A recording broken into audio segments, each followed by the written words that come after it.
কোয়েল রেগে গিয়ে আরো বললো, ওই ছেলেটার সঙ্গে যদি দেখা হয় তাহলে বুঝিয়ে দেবো ওইসব ফালতু ছেলে।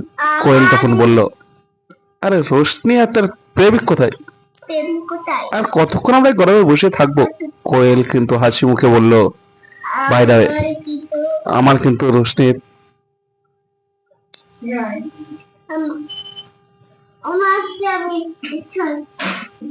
এরকম ছেলে দেখলে আমাকে এরকম মনটা আনচান, আর রোশনির কাছ থেকে ছিনিয়ে নেবো। এই বলে শেষ রোশনির প্রতি ঈর্ষার প্রকাশ করলো আর বন্ধুদের সঙ্গে হা হা হা করে হেসে উঠলো। মানুষে হাসতে হাসতে বলল, বাহ বাহ, অমিতের কথা তো তো যা তাই খুশি দেখছি, এরকম তো আগে কখনো দেখিনি। যাই হোক, আমি অমিতকে রুমমেট বলেছি, নিয়ে আসতে বলেছি। অমিতের বন্ধু অমিতের মধ্যে হ্যান্ডসাম হবে। তারা এই বলে হাসাহাসি করছে এবং কোয়েল তার নতুন ফন্ড রিসেপশন বন্ধুদের দেখাচ্ছিল। একের পর এক সেট হয়ে যাচ্ছিল। তারপর ক্যাফের এক ওয়েটারকে দেখে তারা গ্রুপ ফটো তুলে যাচ্ছিল। ঠিক সেই সময় সেখানে প্রবেশ করে রোশনি, অমিত, প্রীতম, অরিত্র এবং রাকি।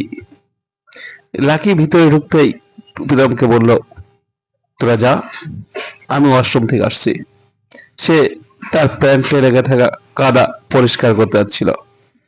এদিকে কোয়েল, তৃষা আর মানসীকে দেখা মাত্রই প্রীতম আর অরিত্র কেমন যেন চমকে উঠল। এরকম পড়াশোনায় দেশ পড়া সুন্দরী মেয়েদের ক্যাফেতে বসা যা তাদের কাছে স্বপ্নের মতন ছিল। অরিত্র তাদের দেখা মাত্রই ধীরে ধীরে প্রীতম চশমা বের করে, রোশনি তার বান্ধবীদের দেখা মাত্রই চিৎকার করে বলে ওঠে, বাবা, তুই কি নিয়ে এত হাসাহাসি করছিস?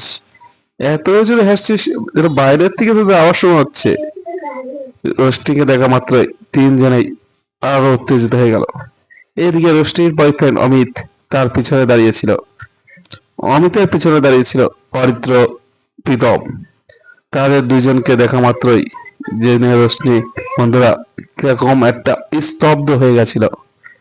অমিতের কথা ভেবে কত কিছুই না কল্পনা করেছিল, সেই সব স্বপ্নে জল ঢেলে দিল রোশনি।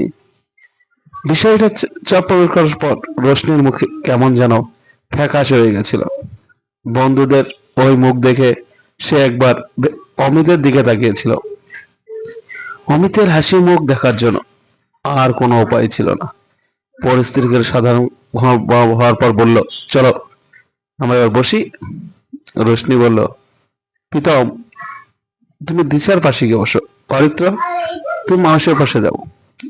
রোশনির মুখ থেকে এই কথা শোনার মাত্রই প্রীতম দিশার দিকে এগোতে যাবে, তখন দিশা নিজের জায়গা ছেড়ে দিয়ে মানুষের পাশে গিয়ে বসলো। রোশনি তার বন্ধুদের কার দেখে বলল, একেবারেই তারা পছন্দ করছে না। এই দেখে রোহিত বন্ধুদের খারাপ লাগছিল। এদিকে দিশা আর রোশনি বিরক্ত হয়ে ফোন নিয়ে ব্যস্ত। ওই টেবিলে 4টে কাঠের স্টুল ছিল। সবাই বসে পড়ার পর কোয়েলকে একা স্টুলে দেখে রোশনি আর অমিতের একটু ভয় হলো, কারণ এই মেয়েদের মধ্যে শক্ত বড় লোক ও দেমাগি হলো কোয়েল, সুন্দরীও বটে। তার থেকে বড় চিন্তার বিষয় ছিল তার পাশেই ছিল খালি জায়গাটা বসতে আসছে লাকি। এই লাকি তো সাপোসা, তাকে দেখা মাত্রই যদি কোয়েল মাত্র চলে যায়, এই ভয় পেল অমিত আর রোশনি দুজনেই। এদিকে কোয়েলও জানে না তার পাশে যে বসবে তাকে নিয়েই এতক্ষণ কথা বলছিল। নিরবিত অমিত বলল, তোমাদের কারো খিদে পায়নি? আমার তো খুব খিদে পেয়েছে, তাড়াতাড়ি কিছু একটা অর্ডার দিয়ে দাও। দিশা আর রোশনি মোবাইল থেকে চোখ সরিয়ে ক্যাফের ফুল মেনুতে নজর রাখলো। এদিকে কোয়েল চুল ঠিক করতে করতে অমিতকে জিজ্ঞাসা করলো, অমিত, এই যে রোশনি বলছিল তোমার আর 3টে বন্ধু আসবে, আরেকজনা কোথায়? এই প্রশ্ন শুনে রোশনা, অমিত আর প্রীতম, অরিত্র একে অপরের দিকে তাকালো। কারণ তারা খুব ভালো করেই জানে কোয়েলের জন্য কত বড় সারপ্রাইজ অপেক্ষা করে আছে।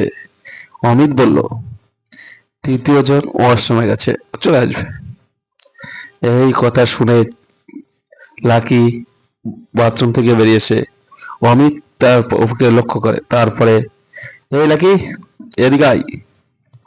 অমিতের কথা শুনে লাকি এদিকে দেখা, রোশনি দিশা মানসী যথারীতি হতাশ হয়ে গেল। তাই লাকিকে দেখার পর ফের মুখ লাগিয়ে ওর ফের মানেতে মুখ দেয়। ওদিকে কোয়েল লাকিয়ে দেখা মাত্রই জেলে বেগুনে জ্বলে উঠলো। তাহলে মনে হচ্ছিল খাবারের টেবিলে মাথা ঠুকে লাকিও কোয়েলকে দেখেই চিনতে পেরেছিল, যদিও তার নাম জানা ছিল না। সে কোয়েলের দিকে তাকিয়ে হাসার চেষ্টা করলে তার প্রচন্ড রাগ হয়। ঘৃণামতো মুখটা দেখে লাগে একটু ভয় হলো। মনে হলো এখানে এত লোকের মাঝে আবার সিন ক্রিয়েট না করে বসে। সে যাই হোক, অবশেষে লাকিকে নিয়ে কোলের পাশেই বসতে হলো। কোলকে লেগে মেগে খালি টেবিলে বসলো। লাকির প্রতি এতটাই রেগে ছিল যে তার থেকে বড় কথা, এই ছেলেটির সাথে আবার যে কোয়েলের দেখা হবে সে কল্পনাও করতে পারেনি। মনে মনে কোয়েল বলে উঠল, আজকের দিনটা। এদিকে রোশনি ব্যাপারটা বুঝতে পারছে। কোয়েলের কাছে সে জিজ্ঞেস করলো, কি হয়েছে, চলে এলি যা, এত ঘামছিস কেন? ওর উত্তরে কোয়েল বলল, আমার মতন সেই ছেলেটা যার আজকে আমার ধাক্কা লেগেছিল, কথাটা মানসিক গায়ে গেল। এমনকি লাকি নিজেও এই হালকা হলেও সত্যি হলো। মানসী বলল, হে ভগবান, বলিস কি, এই সেই ছেলে? সঙ্গে আর যোগ করে বলল, দেখে তো আজকে